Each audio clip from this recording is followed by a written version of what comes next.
अब प्रोग्राम में जरा आगे बढ़ते हैं और अब हम कुछ बात करेंगे। जैसे कि प्रोग्राम के आगाज में बात किया था कि जोड़ों के दर्द के हवाले से आलमी आगाही का दिन भी आज सेलिब्रेट किया जा रहा है और जोड़ों का दर्द जो है वो बहुत ही कॉमन है। तो इसके मसले और इसके हल के साथ ही हम अपना सेगमेंट क्लोज करेंगे। जो डॉक्टर हमारे साथ मौजूद हैं, doctor Amir Suhail, orthopaedics sports surgeon. जी सही फरमाया मैंने, कैसे हैं आप? ठीक ठाक हैं?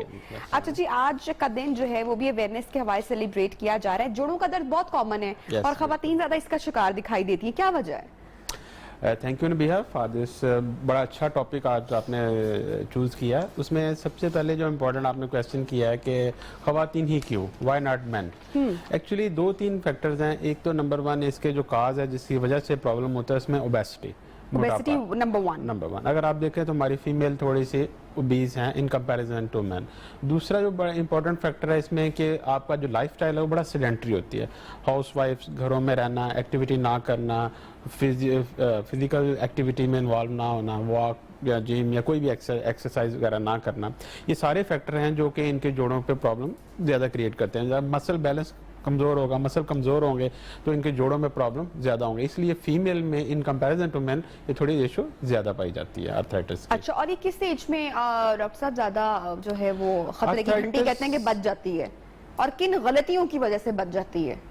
नंबर 1 तो आपने ओबेसिटी बोला, उसके अलावा कि कौन से काज हैं इनमें जो होते हैं। देखिए, आर्थराइटिस को एक तो नेचुरल डिजेनरेटिव प्रोसेस है। जैसे ही आप ओल्ड एज में जाएंगे सिनाइल चेंजेस आएंगी, degenerative process, wear and tear, जिसे हम अपनी ज़बान में कहते हैं हड्डियां घिस गई हैं, कमज़ोर हो गई हैं। जैसे ओस्टियोपोरोसिस हो जाता है, इसी तरह आर्थराइटिस भी हो जाता है।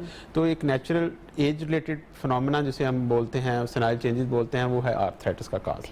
ठीक है, इसमें खाने पीने में तो हम बहुत सारी गलतियां कर रहे होते हैं ना, रूटीन में हम अपना लाइफस्टाइल का ख्याल, और आजकल का जिस तरह से जंक फूड भी है, बहुत ज्यादा देसी ग़िज़ाएं नहीं है, खवातीन ख्याल नहीं रखती हैं, फिजिकल एक्टिविटी वैसे नहीं है, ओबेसिटी का वैसे हम शिकार है।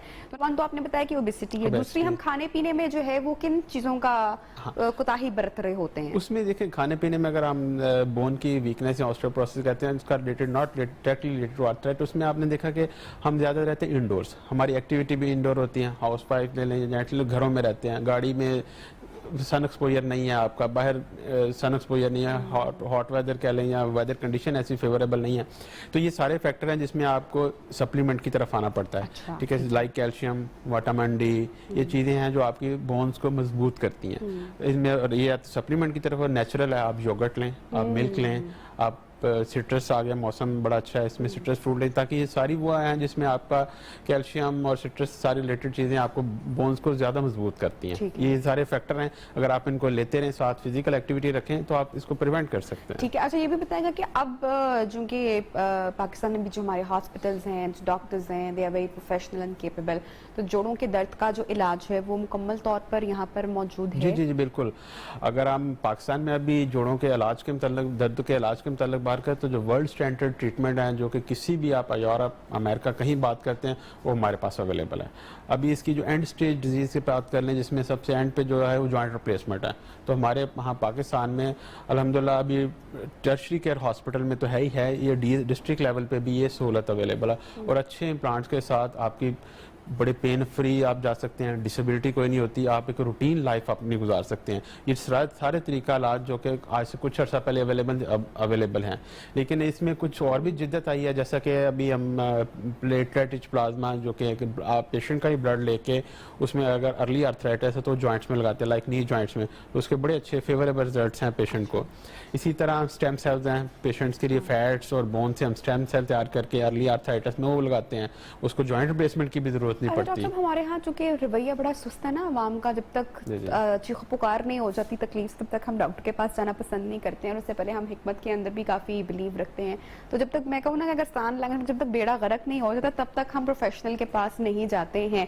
तो इसका भी आपने अपने करियर में देखा है, ऑब्जर्वेशन आपने रखी है कि काफ़ी नुकसान उठाना पड़ा है लोगों को, खवातीन को? आपने बड़ा अच्छा क्वेश्चन किया। जब तक बेड़ा गर्क नहीं हो जाती, यानी एंड स्टेज हम अपनी ज़बान में बोलते हैं, जब तक जॉइंट बिल्कुल ख़राब नहीं हो जाते, और जॉइंट तो ख़राब हो ही जाते, साथ टांगे भी टेढ़ी हो जाती हैं, तो इसे हम कहते हैं कॉम्प्लेक्स प्राइमरी, यानी कि ये कॉम्प्लेक्स मामला हो गया, यानी कि दो प्रॉब्लम, एक तो नी का आर्थराइटिस ही था या हिप का आर्थराइटिस था, उसके साथ साथ बाकी अलाइनमेंट पेशेंट की भी, उसका क्या बॉडी पे इम्पैक्ट आता है। जब आपके पेशेंट की पेन की वजह से अलाइनमेंट खराब होती है तो आपके बैक के प्रॉब्लम शुरू हो जाते हैं, आप बैलेंस ठीक नहीं रह सकता, आप अपना पोस्चर ठीक नहीं रख सकते। तो ये डिसेबिलिटी सिर्फ जॉइंट हिप या नी से निकल के आपकी बैक पे भी चले जाती है और बाकी जॉइंट्स को भी इन्वॉल्व करती है। अच्छा, अक्सर डॉक्टर्स जो है मशवरा देते हैं पेशेंट को कि घुटना जो है वो तब्दील करवाने का, या ये मुनासिब तरीका इलाज है? ये भी बिल्कुल लोग घबराते हैं इससे काफी ज्यादा। ऑफ कोर्स पेशेंट बड़े परेशान होते हैं कि जी हम अपना जोड़ तब्दील करके, उसमें 2-3 कंसर्न होते हैं कि हम जमीन पे नहीं बैठ सकेंगे, नमाज पढ़ने में प्रॉब्लम होगी।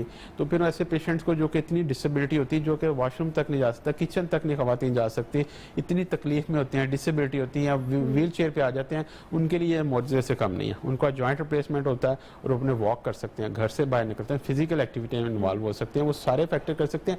ऐसे पेशेंट को थोड़ा सा काउंसल करना पड़ता है। काउंसल हम इस तरह करते हैं कि जो हमने प्रीवियसली ऑपरेट किए होते हैं उनसे उनकी मुलाकात करवाते हैं, ये देखें हमने इनका किया था, अब ये खुद ही आप इनसे क्वेश्चन करें कि आपकी लाइफ कैसे बदल गई। और जब आप, एक pain is the only indication, पूरी दुनिया में कोई भी प्रोसीजर है, जब आपको पेन होती है तो आप उससे रिलीफ चाहते हैं, तो इससे अच्छा सोल्यूशन एंड स्टेज में बहुत। डॉक्टर साहब, इसकी भी स्टेजेस अगर कहा जाए तो क्या स्टेजेस हैं? जी जी जी बिल्कुल।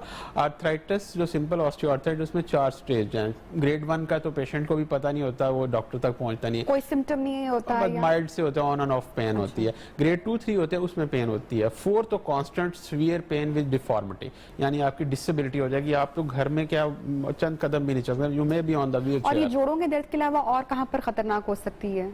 Arthritis is only involvement of the joint. ठीक है। इसमें इसकी मुख्तलिफ टाइप हो सकती हैं, रूमाटाइड जिसे गैंठियां भी हम आम जुबान में बोलते हैं, सेप्टिक हो सकता है, ऑस्टियोआर्थराइटिस हो सकता है, और मुख्तलिफ जॉइंट्स में इन्वॉल्व होता है। सबसे ज्यादा इसकी जो कॉमन हमारी पॉपुलेशन में वो नी जॉइंट है और हिप जॉइंट है। नी और हिप जॉइंट है। Shoulder joint is also involve, क्योंकि उसमें चूंकि वेट बेयरिंग नहीं होता, आप डिसेबिलिटी के साथ कॉप करते रहते हैं, चलते रहते हैं, तो उसको इग्नोर करते हैं। फ्रोजन शोल्डर का हो जाना भी इसी की उसमें वो आता है, या वो एक अलग से? फ्रोजन शोल्डर एक अपनी एक डिजीज अलग से है, उसका आर्थराइटिस से लेना देना नहीं है। चोट की वजह से आर्थराइटिस जरूर हो सकता है, ट्रॉमा हुआ हो कुछ अर्सा पहले आपके हिप नी शोल्डर कहीं, उसके बाद उसे हम बोलते हैं ट्रॉमेटिक आर्थराइटिस। और सेकंड स्टेज में आपने बोला कि सिम्टम्स जो हैं वो यहाँ होना शुरू हो जाते हैं, वो कौन से सिम्टम्स? पेन आपको होती है? Pain on and off pain, आप वॉकिंग में थोड़ी पेन, आप specially stair up stair down, जमीन से उठने बैठने में पेन, तो इससे हम पटेलोफेम। इस स्टेज पे जो मैंने आपको तरीका इलाज बता रहा था, पीआरपी या प्लेटलेट रिच प्लाज्मा, पेशेंट का ब्लड लेके वो स्टेज पे अगर आप करवा लें तो आप तकलीफ से बच सकते हैं। डॉक्टर बहुत शुक्रिया, आपने टाइम निकाला और जोड़ों के दर्द पे आपने थोड़ी सी अवेयरनेस के हवाले से बात की हमारी ऑडियंस के लिए। जनाब बढ़ेंगे ब्रेक की जाने।